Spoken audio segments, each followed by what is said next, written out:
Hey guys, this is a guerrilla transmission of the Truth Squad. Sorry we've been gone for so long. We've been having to deal with some tragedies, some illnesses, and some good things as well. But either way, I just wanted to give you guys a something new to listen to as far as that goes. This rant that I'm going to pose today, I guess we can call it that, is going to be about evolution. I just wanted to go over some of my own ideas and thoughts regarding the situation. Evolution, as far as the Darwinian evolution, I don't believe is necessarily accurate. I believe in microevolution as far as minimal changes or that are done within species over time, as far as adapting to our own environment. But evolution, as far as Darwin puts it in his theory, violates quite a few principles, as far as like the anthropic principle, where everything has to be exactly how it is or we don't exist, because it just does not allow for that kind of precision that is put into our DNA and stuff like that. It also violates entropy, which is the basic principle of thermodynamics, where everything declines over time, doesn't get better on its own. So over time, throughout the fossil record, we can see species dying off entirely, never really creating a new species out of another.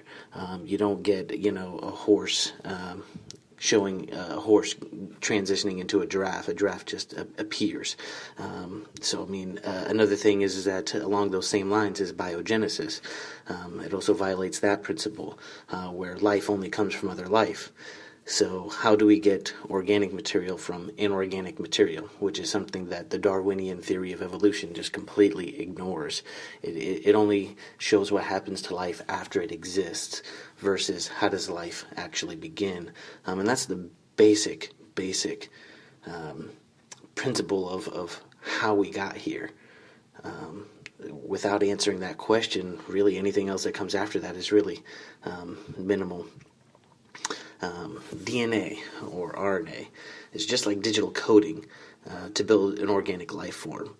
But where does that source code actually come from? It uses 4-bit coding instead of our 2-bit binary coding like we use for computer programming.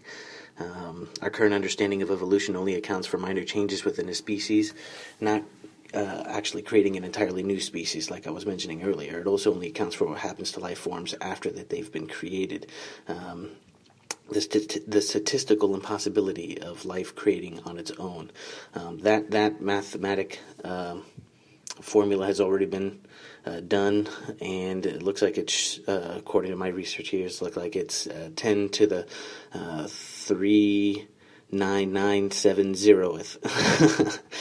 So that's going to be 39,970th power to 1 chances of a cell being created on its own. So that's like literally hitting the lottery that many times. It's just astronomical. Mathematicians state that anything over 10 to the 50th to 1 is a mathematical improbability. Also, there's 10 to the 82nd number of atoms in the known universe. So that goes to show that even by our own mathematical standards, that the atoms in our universe is obscenely absurd. Another thing that evolution doesn't necessarily jive with is going to be symbiotic relationships with other life forms. It just does not account for that. Sort of like the way that we breathe in oxygen and out carbon dioxide. Plants breathe in carbon dioxide and exhale oxygen. Without that symbiotic relationship, we wouldn't be existing right now. And that's the same thing with every other species on this. Like, how did we get that relationship? Without plants, we wouldn't be allowed to survive. Another thing that Darwinians like to claim, or not necessarily like to claim, but don't necessarily address is Mendel's laws of genetics, where species basically can't crossbreed. As long as they're within the same body plan, you can see the minor changes being done, but you don't actually go to show a new species basically being created from another one. That's basically the same thing of microevolution. I'm looking at notes here, so that's why I'm trying to fiddle through here, giving my rant. But have you guys ever seen the inside of a cell? Basically, it looks like a factory. If you guys haven't seen this, then I would definitely suggest going out and doing some research on that, because the inside of a cell is like a factory. Precision engineering goes into that. My belief, honestly, is that DNA was created intelligently. I mean, there was a purpose behind it. It was obviously intended on being that, because any minimal changes one way or the other, we wouldn't be here and we wouldn't be allowed to exist. Meaning that the life form that would be attempted to be created just wouldn't exist. Now I'm also showing here in my notes consciousness. Where does consciousness come from? Consciousness to me is almost like the ghost in the machine. It basically is us working the organic life form that's in here. How did we get in there? Where did we come from as far as the consciousness goes? I believe that it came from what's the best way to put that without sounding crazy? Not necessarily a heaven type place, but almost like in an ether of where time, basically before time existed. You ever wonder what happened before the Big Bang, or what created or caused the Big Bang to happen? Maybe our consciousness came from before then, and we're just experiencing what life is on this side. Maybe it did come from heaven. Maybe it did come from God.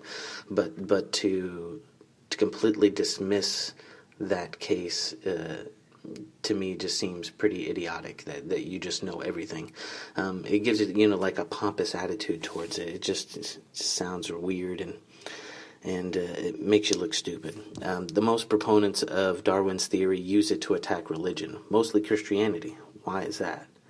And why do they hate the idea of God or a godlike figure? Now, to most people, they're probably thinking, well, that's not true. Now, a lead proponent of Darwin's theory really has some vile things to say about religion in whole, and I can't really do it any kind of justice without having you listen to the exchange that I'm referring to. This is going to be Ben Stein.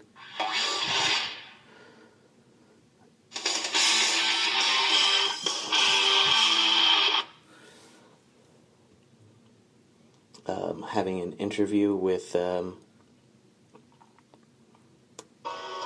Richard Dawkins. Hello, Professor Dawkins. How are you? I'm Ben Stein. I'm so sorry to keep you waiting. How are you? Just listen to this exchange and how it goes. You have written that God is a psychotic delinquent invented by mad, deluded people. No, I didn't say quite that. I said something rather better than that. Oh, well, please tell us what you said. Please tell us what you said. Well, I would have to read it from the book. No, please. The God of the Old Testament is arguably the most unpleasant character in all fiction. Jealous and proud of it.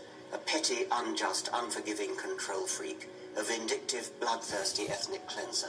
A misogynistic, homophobic, racist, infanticidal, genocidal, filicidal, pestilential, megalomaniacal, sadomasochistic, capriciously malevolent bully.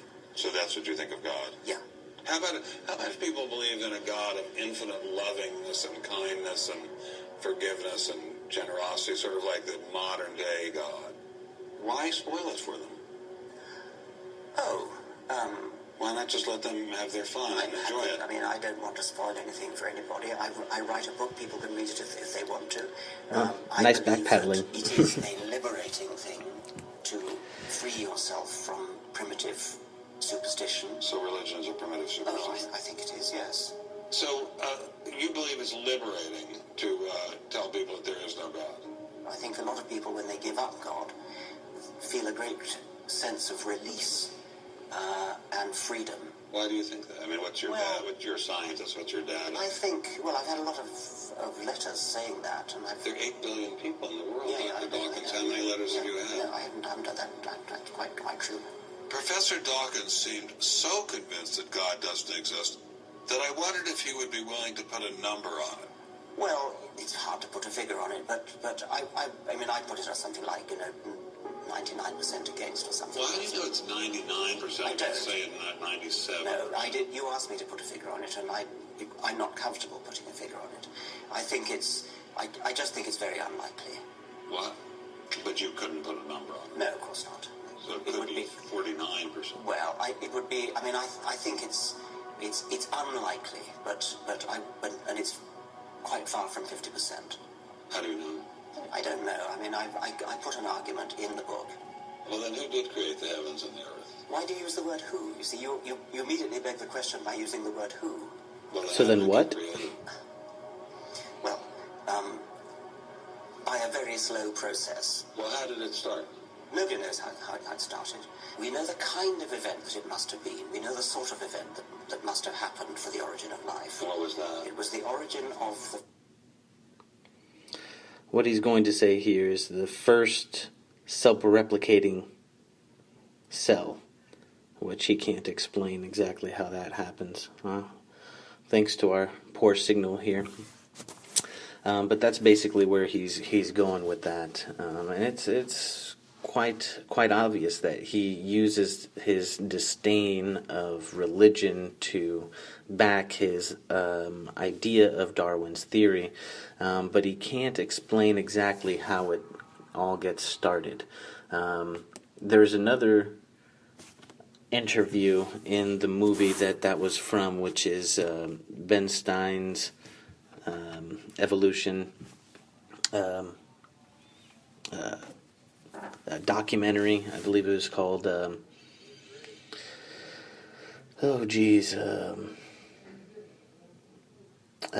Something not allowed.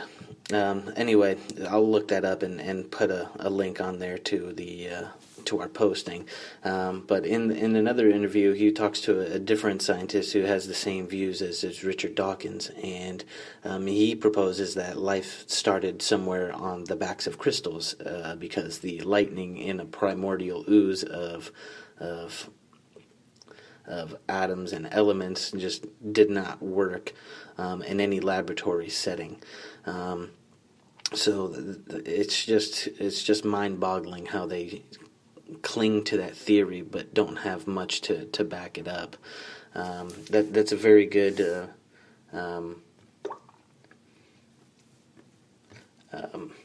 portrayal of what most of those types of individuals believe when it comes to that.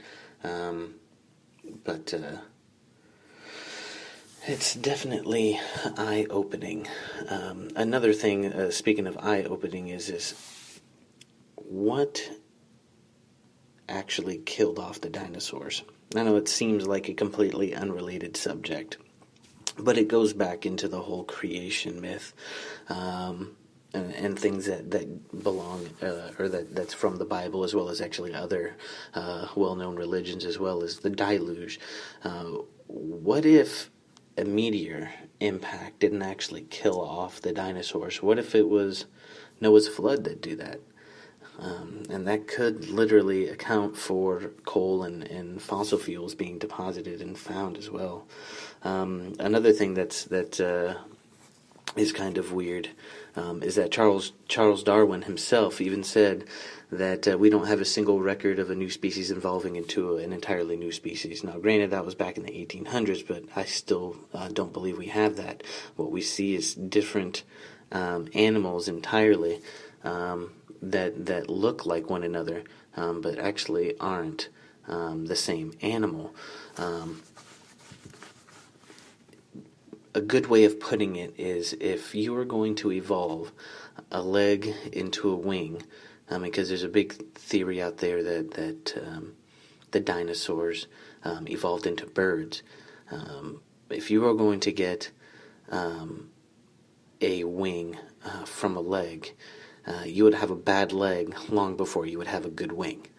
And there's just nothing in the fossil records that shows that transition. It just shows the wings coming. Now, granted, they do show some dinosaurs with feathers. I don't think that really holds a lot of weight because you don't have any of those transitioning beings, those transitional animals, to show that that's actually what was going on. Now, I'm not saying that I do know what's going on. All I'm saying is that to completely disregard as God or an intelligent designer out of the equation entirely, to me, seems rather ridiculous. And I think that we should definitely take a closer look into the way that we view how we got here on this planet, whether it be by an alien god or an actual omnipotent god that comes from another reality dimension. Who knows? But what I do know is that we don't know. So to claim that you do know is kind of dumb. So I believe I'm going to end this podcast on that. I know it's not very long. It's much easier when you have more than one person here because you can bounce back and forth and actually have a conversation. It's definitely hard to have a conversation by yourself. So with that said,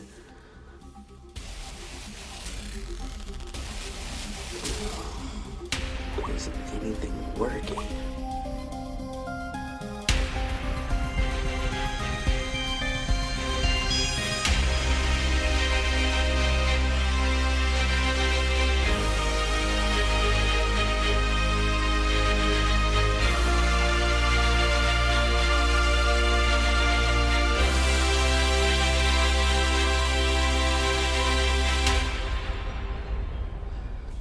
Machines don't like me today.